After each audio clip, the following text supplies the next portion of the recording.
Hey, what's up, friends? Welcome back. Another episode of Move the Sticks, off and running here. Rhett Lewis, Bucky Brooks with you. DJ is putting his tool belt on.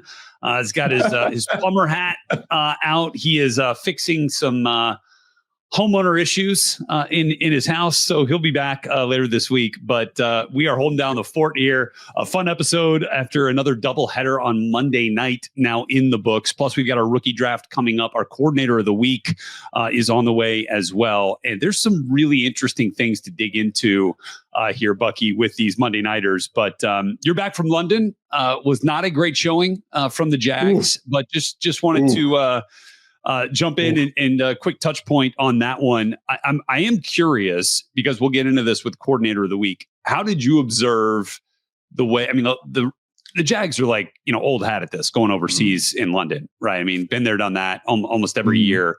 It feels like Rams did something a little bit differently this time around. Kind of curious just how you saw this process with Liam Cohen, international travel, playing the game, how it all kind of worked out.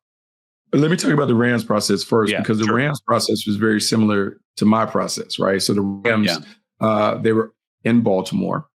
They practiced all week in Baltimore. Then they go over Friday night to get there Saturday morning. If you think about it, Red, they basically, in reverse a little bit, they basically just did like a West Coast trip. You know what I mean? Like, rather than doing all the things and making it a bigger deal, they just said, okay, we'll leave early. They got there early Saturday. They played on Sunday. Local time, it's a 2:30 kick. Right. So if you get there early, it gives you 28, 30 hours to kind of acclimate and go play. I landed at 5:50 on Saturday night, had to get up. I was a bit of a fog like that night, go to sleep, wake up. And in the middle of the game, I was like, okay, if I had to play, what would I do differently? I was like, well, one, I'll be a little amped up, the adrenaline. I would consume a little more caffeine and kind of get going. And you can kind of use your adrenaline rush to get through the game. Jacksonville goes over early, and they're there like on a Monday, Tuesday. Like, it's a long week. And you can kind of, I won't say lull yourself into sleep, but I just felt like the energy was different from both teams. The Rams were on it right from the jump, and it kind of felt like, almost like you tell your kids, hey, this is what we're doing. You can get there, you're going to have fun, and we're going to enjoy it, right? Yes. Yep. We're going. And that's how they approached it. I think it's really interesting, kind of talking to some folks around the organization. I think it might become a model what the Rams did for, especially for West Coast teams that are kind of breaking it up, right? Going west to east and then spending time there. I think science tells you that 2 days before is some of your most important sleep for a big event. Yeah. However, I can attest to this too, because every Thursday night I'll do the post game for Prime Video. I jump on a red eye, barely sleep, maybe hour and a half, go to whatever college game I'm going to. I stay up, right? I don't take a nap. I stay up all through the day Friday. I go to sleep at like 7:30, 8 o'clock on a Friday night. I get 10, sometimes 11 hours of sleep, wake up feeling like Superman on Saturday, right? And that's basically what the Rams did. They traveled overnight. Yes. Right, got there on Saturday, quick walkthrough, guys had dinner, bam, you get to sleep early.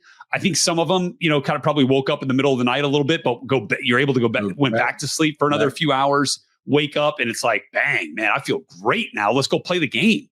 I'm with it, Rhett. Yeah. So I do that a ton going to Jacksonville. It's not the same as international, but like Friday night high school game, red eye, get to Jacksonville, kind of hang out throughout the course of the day, early bedtime, Saturday. Go do the game, and you just kind of do it. I do believe that the Rams, because they won, they have established a new blueprint for how teams are doing it. Because I think everyone is still trying to figure out how do you navigate that. And with so many more international games that we're playing, you better have a concrete plan for how you want to approach those games, because you don't want to give away games just because you're playing out of the country. No doubt. And they're always on the cutting edge. I think Sean McVay does such a great job kind of cultivating information and understanding what his team really needs. And I think, you'll see this in the coordinator of the week, but I think we could have picked either coordinator from the Rams to be the coordinator of the week this week. Mike LaFleur with what he did coming up with that game plan without Puka Nacua. And then you'll see a little bit later, we'll get to Chris Shula in just a moment, but let's get back to the Monday nighters. And so let's talk about this in the framework of what we saw first, right? And this was a Bucs-Lions game in Detroit that the Lions came out absolutely hair on fire in this game. I mean, Jahmyr Gibbs is going off with the explosive runs. And for a team that felt like so much of the league left them for dead after an awful performance in the season opener against a pretty dang good Green Bay Packers team, they have done nothing but improve, get back to their explosive play ways on offense. And I'd love to just get your overall take. And then I kind of want to dig into something that I think is pretty fun from a scouting community side in this matchup. Look, Campbell is the real deal when it comes to being a coach. I think the way that he has bounced back from that awkward introductory presser to being one of the best coaches in football. And the thing about it is, I wish I could say it's the X's and O's. It's just, I would say, the force of nature that he is when it comes to leadership. This team bounces back better than anybody. Performance, man, they get right back to work. They know who they are, and they're confident in that. And the thing about them is, I'll admit, I wanted to dismiss them as a title contender, just given the amount of change that they were experiencing on their staff. But they're right back to it. And whenever they get backed into a corner, physicality and toughness, bully ball comes back to the forefront, and they're able to impose their will on opponents, offensively and defensively. I think there's just there's a toughness quotient here that's not just like physical toughness, which they certainly have, right? You see it in the trenches, offensive, defensive lines. You see it in the linebacker group, really all over the place. Monroe St. Brown, right? But I think there's like a mental grit to this team. So just to let folks understand, who they were without on defense, right? So let's talk about that first. Kirby Joseph, terrific safety, out. Terrion Arnold, first-round corner, out. DJ Reed, another corner on IR, out. Brian Branch, nickel dude, one of the best in the league, suspended. Okay.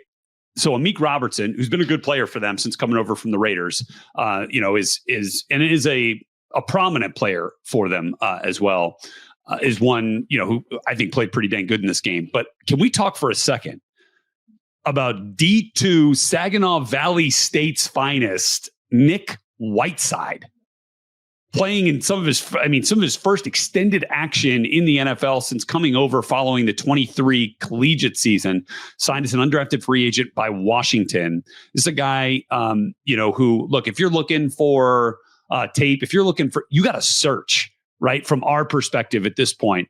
But I think this goes to show you, and this is a guy who did not allow a single catch in this game if you take the screen pass that went for a touchdown out, which I'm not really going to put on a corner at this point. But it's a dude that had 30 tackles his final season, a couple of interceptions, 12 career interceptions at Saginaw Valley State from 2018 to 2023. Give me a sense of, as a scout, Buck, how you go about and cultivate evaluations on players at the D2 level, knowing that there's so much less available to you in terms of information. Obviously, you're going to be able to find the tape, but you got to go into the schools. I imagine if there's guys that you're identifying, how would a team go about finding a player like Nick Whiteside and understanding whether he could play for him? The main thing is when you're doing the preliminary stuff and you have the list, his name will pop up. It's really important that you go into the school and get your eyeballs on him so you can see, hey, physically, does he match up? I'm looking at a 6 foot, 200-pound defensive back. Well, that certainly will give you an opportunity to play. Then it's watching him play on tape. He's playing D2. Does he dominate? Does it stand out on tape that he's a dominant player at that level?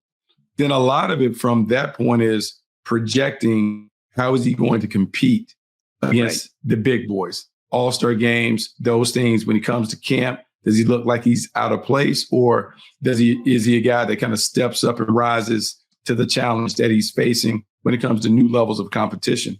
All those things there. But I believe, so much of it is the personality. Does he have the right stuff on the inside? And we can talk about it and those things. And he has to be able to give you the right answers. But then when you see him compete, man, does he compete and play like his hair is on fire, as you were alluding to? Yeah. I mean, like, I'm just kind of going back because, look, I'll be honest with you. I knew absolutely nothing about this cat. Right. I mean, and how could you at this point? I mean, he was a Great Lakes Intercollegiate Athletic Conference Defensive Back of the Year. Okay. He played in the UFL with the St. Louis Battlehawks. I don't remember him at all on the All-Star game circuit. I could be wrong. It's hard now since he is, a guy who obviously showed up in a big way. Anytime you Google his name, you're just getting flooded with articles from like the last month or two. He was a really good player in the preseason for the Lions. So they've obviously trusted him. Look, I think, I love these stories, right? We love to see guys who, are outside of the construct of like major college football and draft analysis to like have an opportunity to show up in a big way. So I think that's really cool. And credit to him, right, for sticking with it. Going through the NFL, the UFL, back to the NFL, and now into a prime role. He was excellent last night for the Detroit Lions against the team and the Bucs that had been pretty dang good on offense.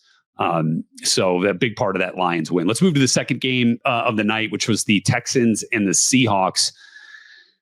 And I mean, we've changed coordinators now for Houston.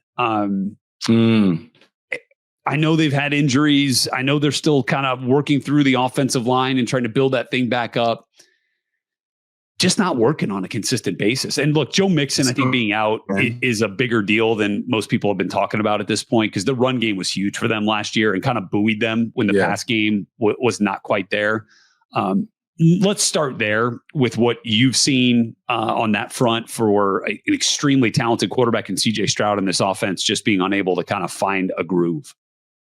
Yeah, it's the weirdest thing, man. A team that is so good, particularly on defense, a team that should be in the conversation as a high-end playoff contender, just struggling, putting up points. They don't look like a team with the talent that they have on the roster should look.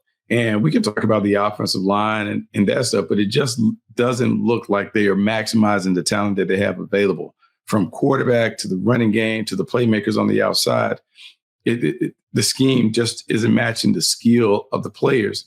And you're right, it's the second coordinator that we're on. And I understand that it takes a while for sometimes it to click. But that was a game last night that the way the defense played, it should have been enough for them to win, and not getting enough from their offense. And so they're giving away games, and they're going to look up, and you're going to be too far behind the 8 ball to be able to get back into the conversation as a playoff team. Yeah. And to think about this, the Seahawks turned the ball over 5 times in this game. Crazy. I mean, the odds of losing that kind of game. Just the odds of losing. It's like 99%. You turn the ball over 5 times, you're going to lose. You just can't do it. Now, I mean, truly, it was 4 times. Okay. There was an incredibly odd and unique play that I want to run through because it's one of the longest descriptions of a play I've ever seen on the NFL's stats and information website. So I'm going to read this to you. If you remember it from the second quarter, it was a play that looked like a safety, ended up being a touchback. So here's how it sounded, right? It's a 2nd and 10 from the Houston 24, right? So from the -24, Houston with the football, second quarter, about 10 minutes and 30 seconds to go in the second quarter. CJ Stroud sacked back at the 12-yard line, loss of 12 by Ernest Jones. Ernest Jones forces a fumble. It's touched at the Houston 5-yard line and recovered by Houston's Braxton Berrios, 8 yards deep in the end zone. Berrios then touched down in the end zone. Safety.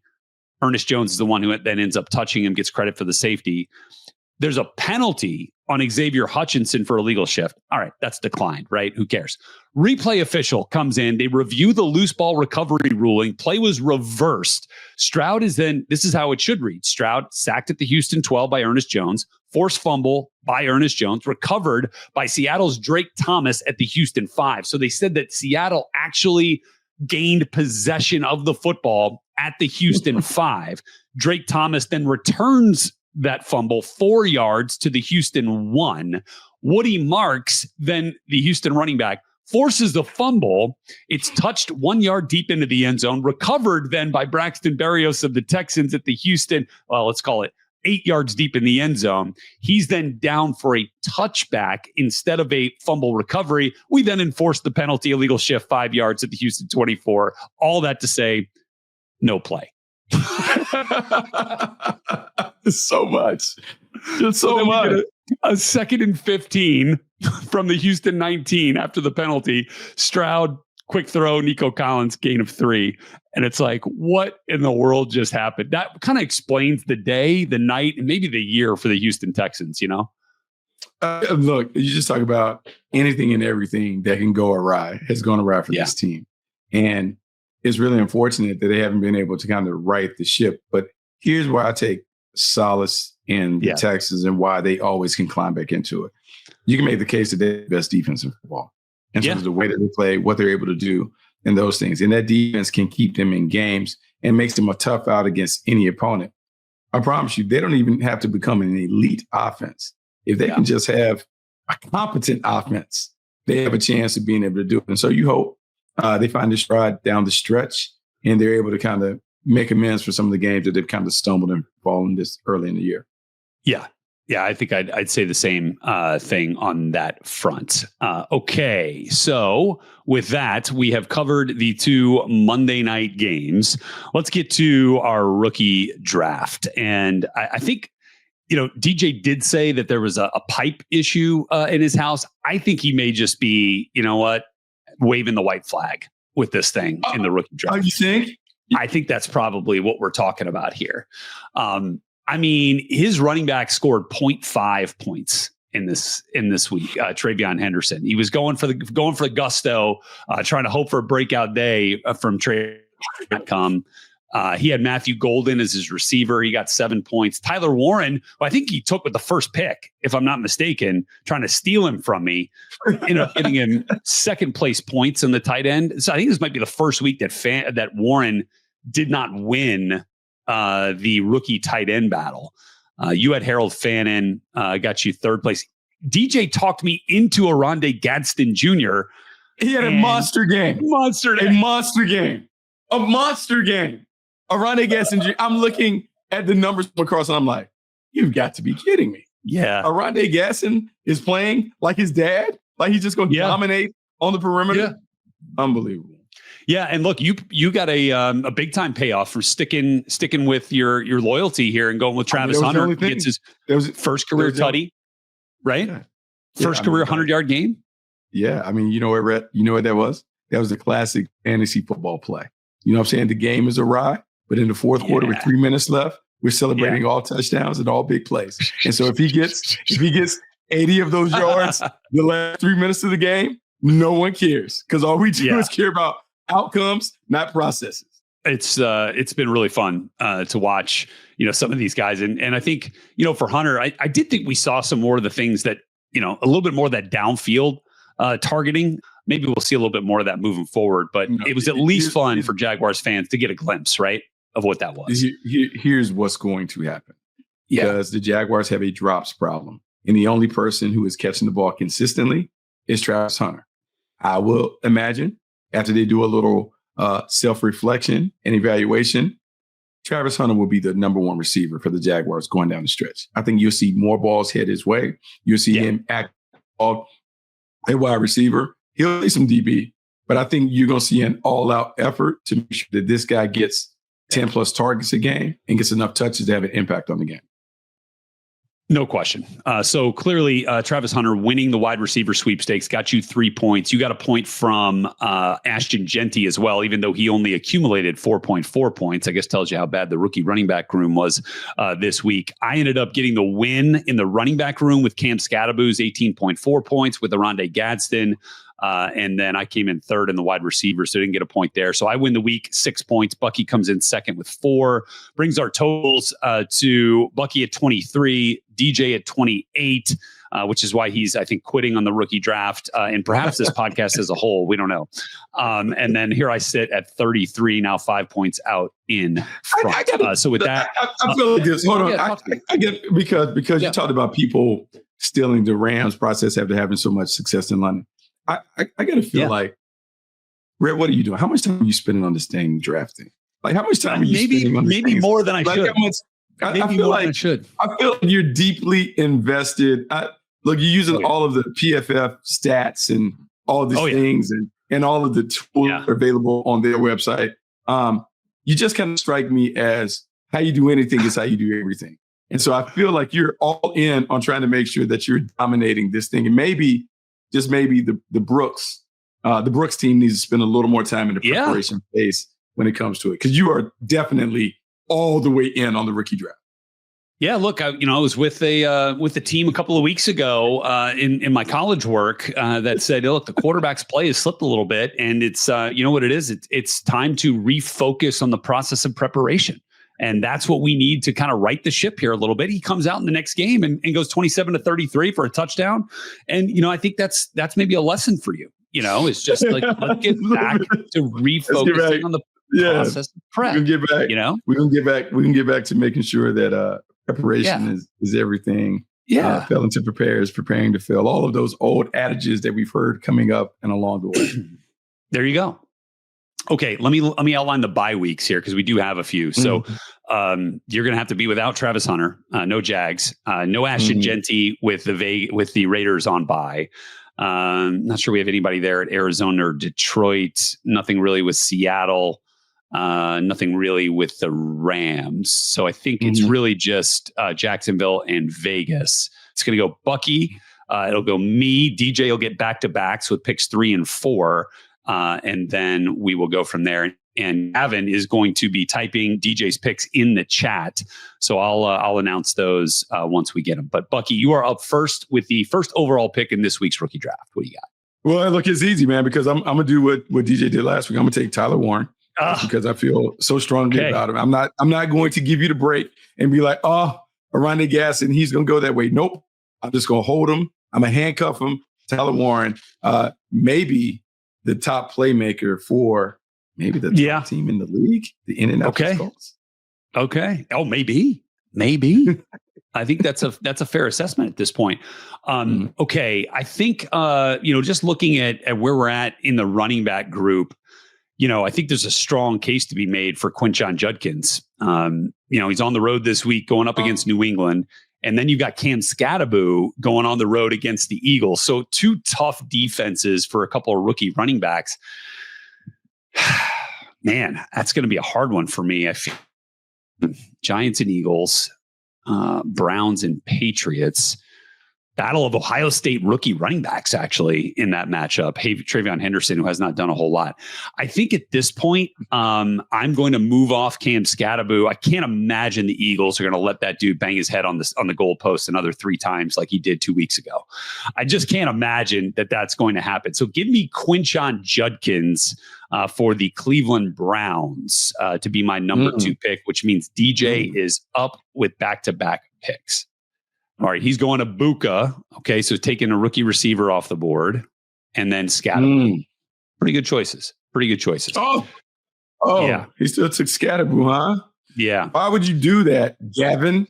Yeah, so that's going to come back to me now, and I think I'm going to have to go back to the well with Oronde Gadsden and just get the next best option here and get him off the board. So I will take Gadsden with this pick, which will bring you back up, Bucky. Bucca, Judkins, Scatterbo, Gadsden off the board. You, sir, need a running back and a wide receiver. You get back-to-back picks, buddy. Oh, back-to-back picks. That's interesting. Yes, back-to-back. All right, so let's go. Even though you're down on T-Mac, I feel like T-Mac is going to be okay. So I'm going to go with Teteroa McMillan. And I'm going to make sure that I say his entire name because his mom cornered me in an elevator and was not happy with me. Yeah. So I got to make sure I give his full name. Now, running back is a little tricky because no Ashton Jeanty. RJ Harvey is barely getting run, not really making an impact. My guy Henderson with New England is not really being what we thought. He would be 2 carries, 5 yards is not good enough.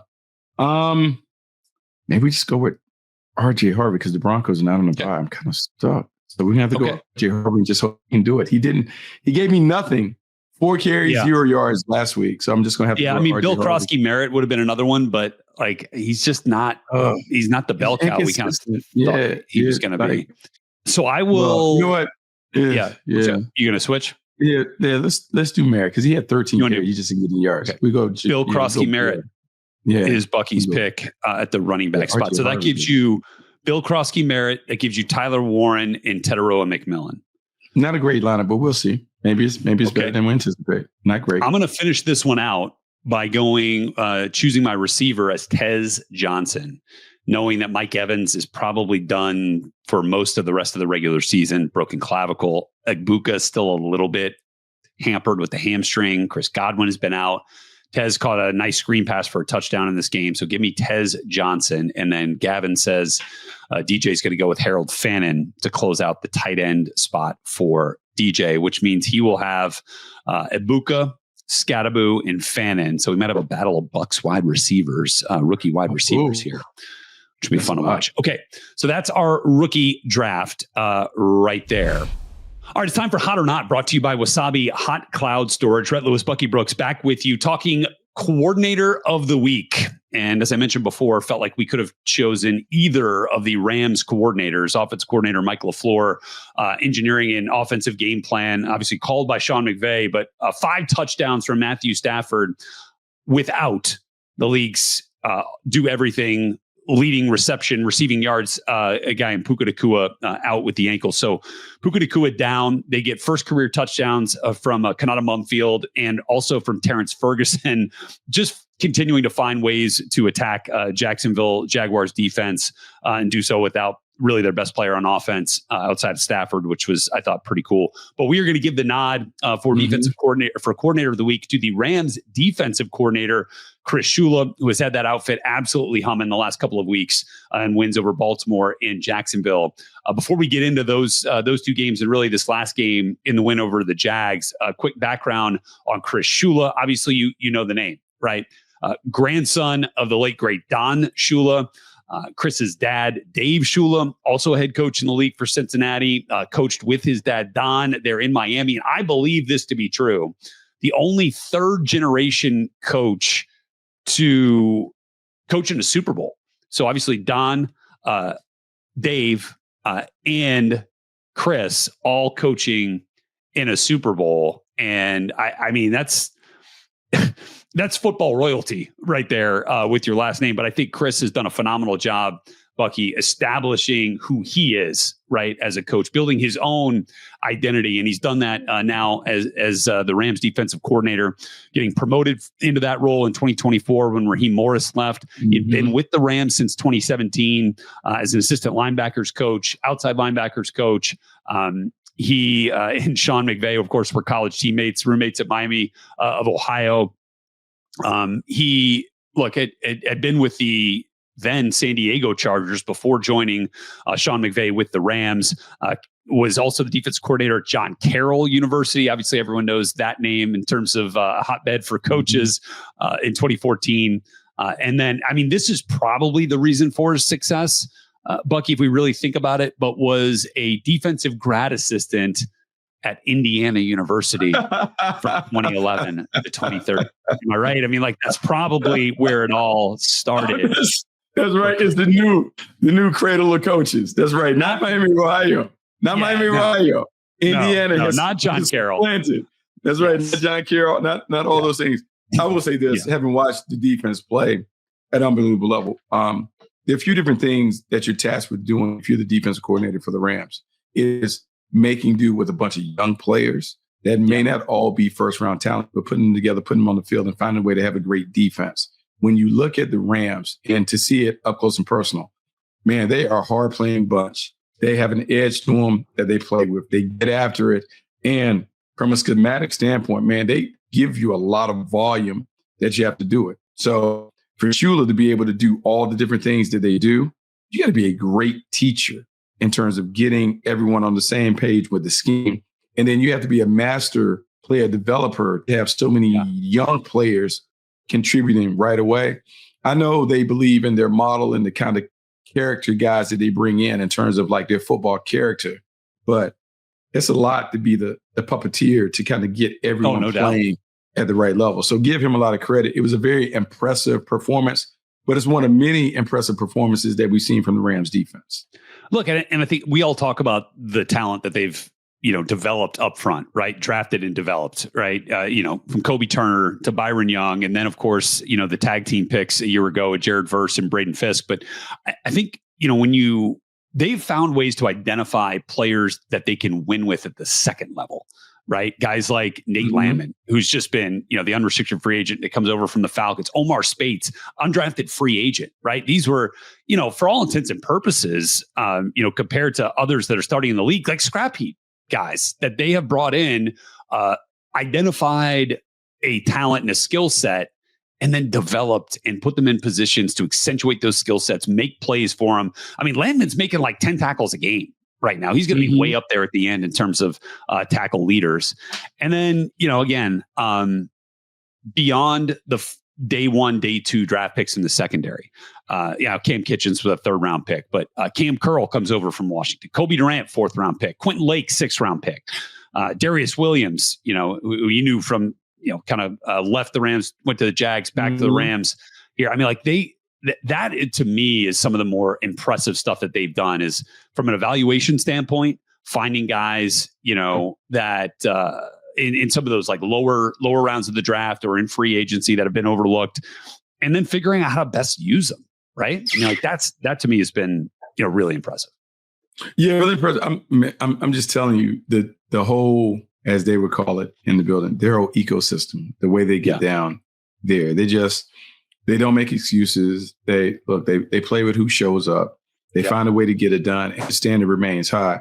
Obviously, I want to give a lot of credit to Sean McVay, but I have to give credit to the coordinators and the position coaches on the respective sides of the ball, because they understand what the challenge is to get young players ready to play.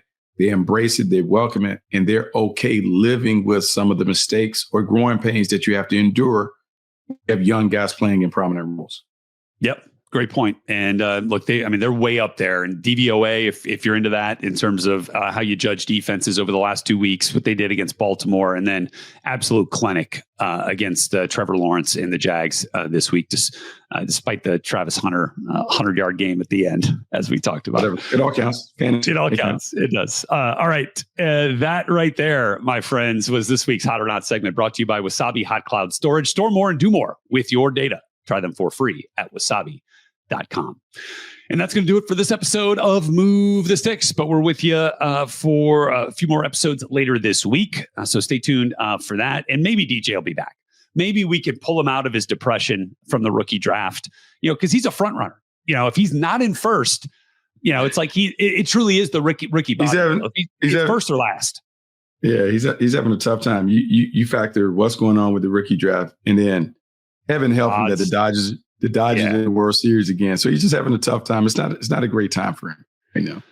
Hey, send your thoughts and prayers out to DJ, guys. He's going through it, and we just we need to support him at a time like this. So we appreciate you guys for supporting Move the Sticks. Thanks to Gavin for getting this thing rolling behind the proverbial glass today, and I look forward to being back with you guys later this week.